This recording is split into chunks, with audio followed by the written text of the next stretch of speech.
Good morning. আমি সঙ্গীতা। আমার নতুন একটা ব্লগে তোমাদেরকে অনেক অনেক ওয়েলকাম আর ভালোবাসা। কেমন আছো তোমরা সবাই? আশা করছি ভালো আছো আর সুস্থ আছো। আমরাও না বেশ ভালো আছি। আর আজকের দিনটি হচ্ছে শনিবার। ঘড়িতে এখন বাজে সকাল ওই 6:30 নাগাদ। তোমাদেরকে সাথে নিয়ে আজকে ব্লগটা এখান থেকে শুরু করছি। আই হোপ ব্লগটা তোমাদের একটু হলেও ভালো লাগবে। প্রতিদিনের মতন সকালটা কিন্তু আজকেও তাড়াতাড়ি শুরু করেছিলাম, কারণ কালকে দুষ্টু স্কুল যায়নি, তবে আজকে গেছিল। আজকের ওয়েদারটা সকাল থেকে খুব একটা রোদ ছিল না, একটু মেঘলা মেঘলাই ছিল আর হাওয়াও ছিল। তবে কি জানো তো, ভীষণ গুমোট একটা গরম ছিল আজকের ওয়েদারে। তো যাই হোক, সকালবেলা উঠে সমস্ত বাসি কাজকর্ম করে নিয়েছি। আর তারপরে স্নানের সময় প্রতিদিনে যে জামা কাপড়গুলো থাকে ডেলিকার, সেগুলো এখন কেচে দিয়ে মেলেও দিচ্ছি। আর তারপরে যথারীতি চলে যাব পুজো দিতে। আর আজকের দিনটা হচ্ছে 6ই জুন। আর এই 6ই জুনেই কিন্তু আমার শ্বশুরমশাই বিগত 4 বছর আগে মারা গেছিল। তো আজকে হচ্ছে তার মৃত্যুবার্ষিকী। আমরা প্রথমকার যেই বার্ষিকীটা হয় সেটাকেই একটু পালন করেছিলাম কীর্তন টীর্তন দিয়ে, তবে এখন আর সেটা আর হয় না। ওই এইরকম দিনে না, আমার শাশুড়ি মায়েরও এই মাসে, তবে তারটা 10 তারিখ, ওই একটু ফুল মিষ্টি মালা এরকমই দিয়ে থাকি। এছাড়া আর সেরকমভাবে কিছুই করা হয় না। তো যাই হোক, সেগুলো তো পরে করবো। তার আগে জামা কাপড়গুলো মেলে নিচ্ছি। আজকে না অনেকগুলোই জামা কাপড় ছিল। ওই যে কালকেও কিন্তু আমি যথারীতি গা ধুয়ে সমস্তটা ধুয়ে দিয়েছিলাম, তবুও বিকাল থেকে যেই জামা কাপড়গুলো থাকে, আর এতটাই গরম না, বাচ্চাদের জামা কাপড়ও পরে এখন 2 বেলা 3 বেলার পরে যায়, দুষ্টুরও পরে, সাথে তোজোর তো আছেই। তো সমস্তটাই ধুয়ে মেলে দিয়েছি। আর জানো তো, এখন আজকে হাজব্যান্ড ওঠেনি, ও ওঠার আগেই সমস্ত কাজগুলো করে নিচ্ছি, কারণ আজকে আবার হাজব্যান্ড একটু ছুটি নিয়েছিল, আমি একটু বাইরের কাজ করব সেটার জন্য। তো কি কাজ করব সেটা তোমাদের পরে জানাচ্ছি। এদিকে দেখো, সমস্ত ঠাকুরকে গাছের ফুল দিয়ে সুন্দর করে সাজিয়ে নিয়েছি, আর তারপরে আরতিটাকেও সেরে নেব। আমাকে Riyanka home town blog channel থেকে অনেক অনেক ভালোবাসা জানিয়েছো, তোমাকেও অনেক ভালোবাসা। আর মামনি ব্লগ চ্যানেল থেকে মামনিও অনেক ভালোবাসা জানিয়েছে।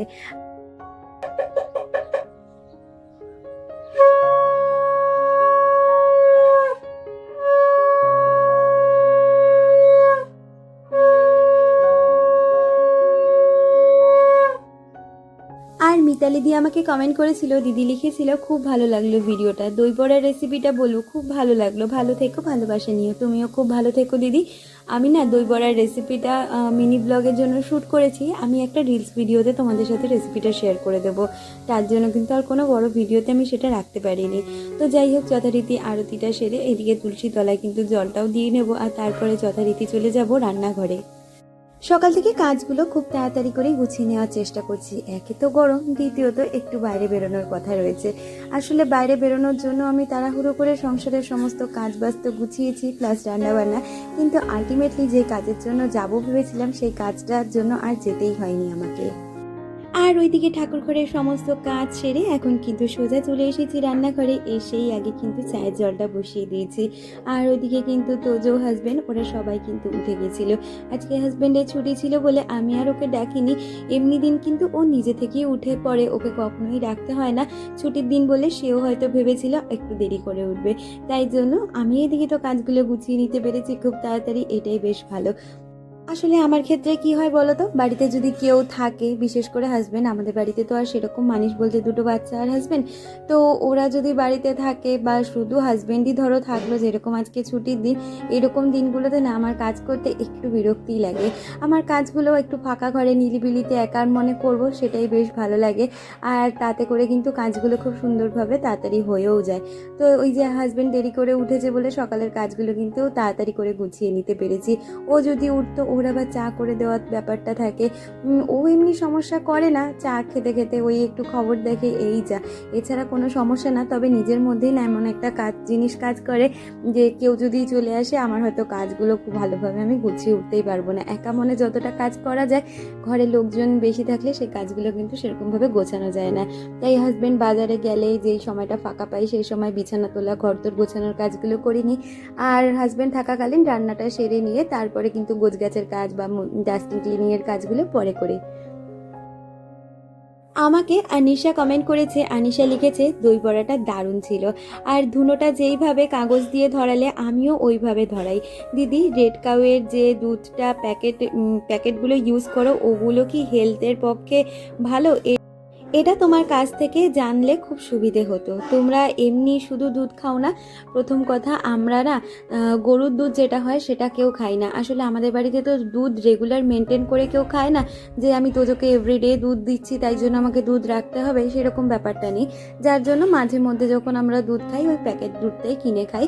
তবে হেলথের জন্য দেখো আজকালকার দিনে সব কিছুর মধ্যেই কিন্তু ভেজাল রয়েছে।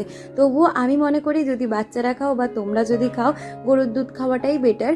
সেক্ষেত্রে কি বলতো, গরুর দুধে যদি জলও মিশিয়ে খাওয়ানো মানে দেয় না, তাও কিন্তু সেটা আমার মনে হয় উপকার বেশি প্যাকেট দুধের তুলনায়। তবে আমরা যেহেতু বেসিক্যালি মানে দুধ রেগুলার বেসে ইউজ করি না বলেই কিন্তু মাঝে মধ্যে যখন প্রয়োজন পড়ে ওই দুধওয়ালার কাছ থেকে 1 প্যাকেট করে দুধ নিই। আর গরুর দুধের ক্ষেত্রে কি হয় বলতো, রেগুলারিটি মেনটেন করে যদি না নিই সেক্ষেত্রে মাঝে মধ্যে 1-8 দিন ওরা দেয় না। তাই জন্য খুচরো দুধ আমরা কিনিই না, খাওয়া হয় না, তাই জন্য যখন প্রয়োজন পড়ে প্যাকেট দুধটাই ইউজ করি। আর এখন আমরা বিশেষ করে আমুলের থেকেও রেড কাউটা ইউজ করি, এটা বেশ ভালোই জানো তো। আর হেলথের জন্য বলতে পারো, মানে যদি ওয়েট লসের কথা বলি সেক্ষেত্রে ইউজ করতে গেলে কিন্তু লো ফ্যাট মিল্ক যেটা হয় ডবল টোন দুধ, সেটা ব্যবহার করা ভালো। সেক্ষেত্রে কিন্তু দুধের পরিমাণ কম, জলের পরিমাণ বেশি থাকে। আমি তো ইউজ করেছি, আমি জানি ডবল টোন দুধগুলো কীরকম হয়। আর সত্যি কথা বলতে আমিও তো অত একটা জানি না, যতটুকু জানি আমি তোমাদের সাথে শেয়ার করার চেষ্টা করি। আর তোমরাও যে আমার থেকে জানতে চাও, এটা জানলেও না আমার ভীষণ ভালো লাগে। তো যাই হোক, দুটো ঘর কিন্তু গুছিয়ে নিয়েছি, সাথে করে ওই যে বললাম শ্বশুরমশাইয়ের আজকে মৃত্যুবার্ষিকী, তাই ওই ঘর থেকে একটা চেয়ার এনে আজকে তার ফটোটা একটু নাবিয়ে ভালো করে পরিষ্কার করে মুছে নিই। আর তারপরে ফটোর মধ্যে একটা মালা, জল, মিষ্টি এরকমটাই দিয়ে রাখি। আর এরকমভাবে কিন্তু আমি আমার শ্বশুরমশাই বা শাশুড়ি মায়ের দুজনেরই মৃত্যুবার্ষিকীটা পালন করে থাকি। আর আমার মায়ের তো এখনও সেই দিনটা আসেনি, মায়ের ফটোও আমার কাছে রয়েছে জানো তো।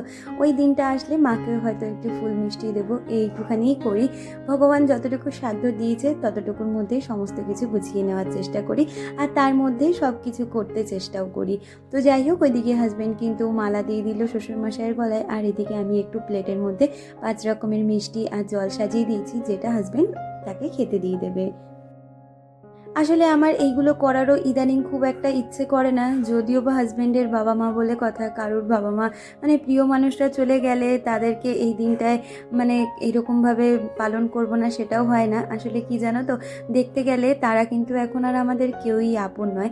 মৃত্যুর পরে সবাই কিন্তু পর হয়ে যায়। তবে কি বলো তো, এত বছর ধরে তারা আমাদের সাথে ছিল, আমাদের মানে ছোট থেকে বড় করেছে, সেক্ষেত্রে তাদের প্রতি আমাদের কর্তব্য, ভালোবাসা সেটুখানি সব থাকে। আমি মনে করি মানুষ যতদিন বেঁচে আছে তার জন্য যতটা পারো করে যাও। মৃত্যুর পরে তারা তো আর সেটা ভোগ করছে না, আর সেটা মানে তারা পাচ্ছেও না। যেটা করা হচ্ছে ওটা লোক দেখানো, তাই এইটুখানি আমার মনে হয় করা উচিত। আর এর থেকে বেশি কিছু আমার উচিতই মনে হয় না। আর এইটুখানিও মনে হয় কি বলতো, না করলেই ভালো। কারণ আলটিমেটলি এটা কোনো কাজেই লাগে না। আমাকে আমার ইউটিউব চ্যানেলে মানে অনেক বছর আগে এক পুরনো বন্ধু বলেছিল, তার নামটাও আমার এখন ঠিক মনে নেই, মানে মৃত মানুষের ছবি আমাদের সব সময় চলার ঘরে রাখতে নেই, তাদের মানে এরকম খাবার দিতে নেই। তো সেই কথাগুলো আমার মাথায় আছে।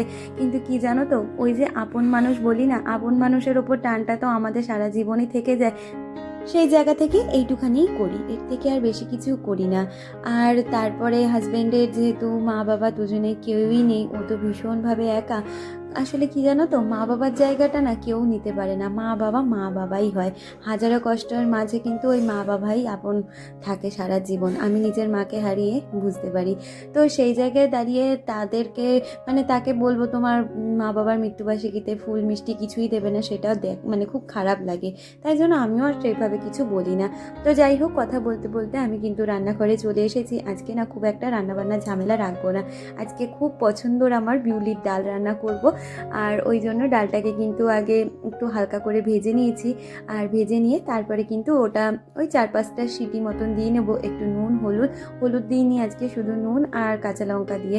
আর তারপরে কিন্তু বিউলির ডালটা রান্না করে নেব। আর আমি বিউলির ডাল খেতে না ভীষণ ভালোবাসি।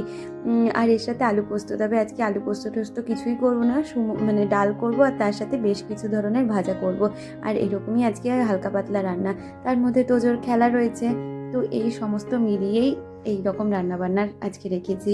আমাকে চন্দ্রা সাহা দিদি কমেন্ট করেছিল, দিদি লিখেছিল আগের দিন রাত্রে যদি ডিপ ফ্রিজ থেকে নর্মাল ফ্রিজে মাছ বের করে রাখো তাহলে সকালে কিন্তু তাড়াহুড়োর মধ্যে রান্না করতে অনেক সুবিধে হয়।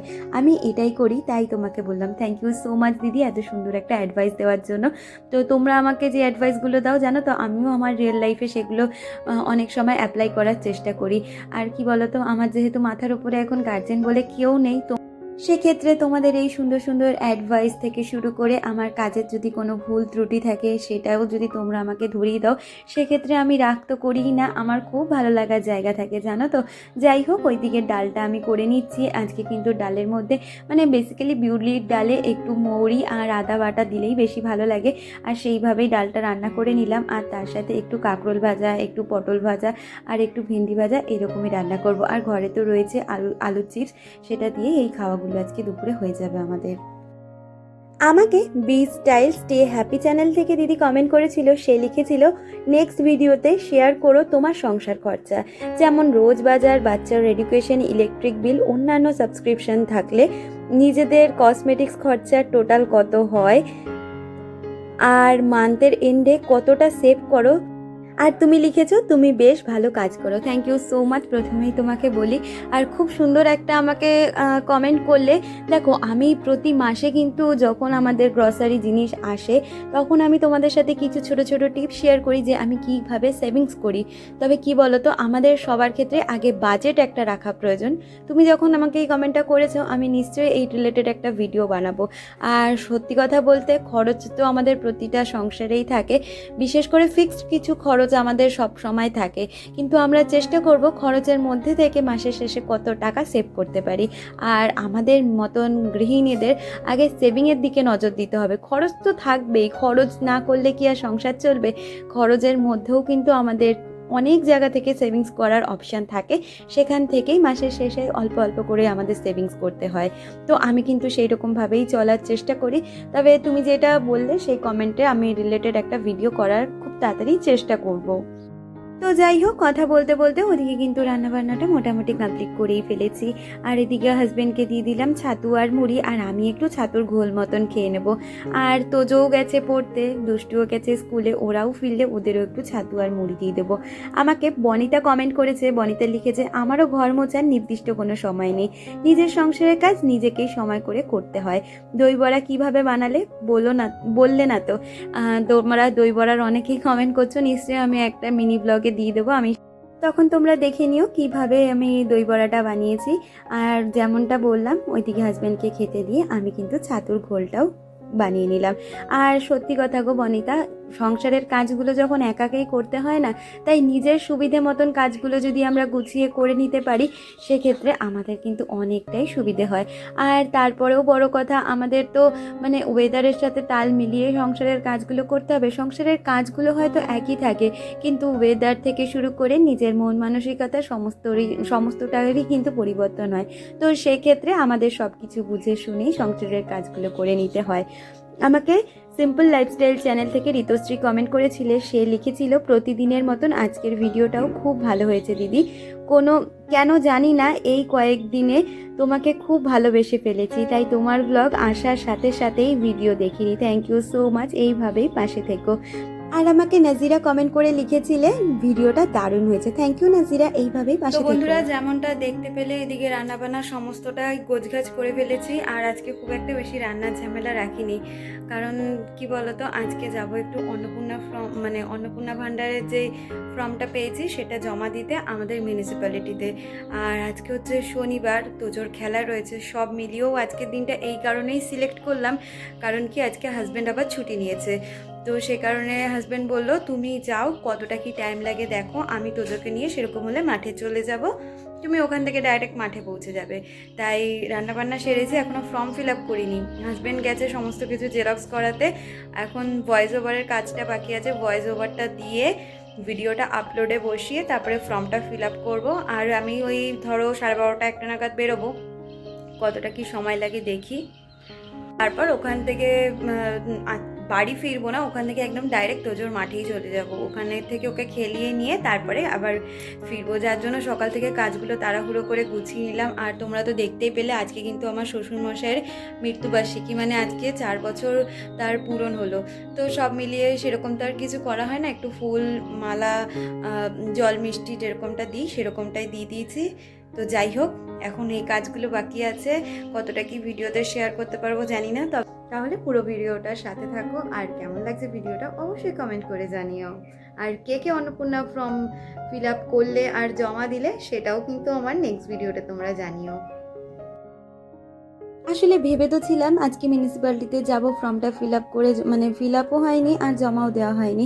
তো হাজব্যান্ড বললো ছেড়ে দাও, তুমি এখন অনলাইন যখন বেরিয়ে গেছে তুমি অনলাইনই করে নাও। আর অনলাইনের কাজগুলো আমার করতে ভীষণ সুবিধে হয়, যেহেতু আমি এই কাজগুলো করতে ভীষণ অভ্যস্ত।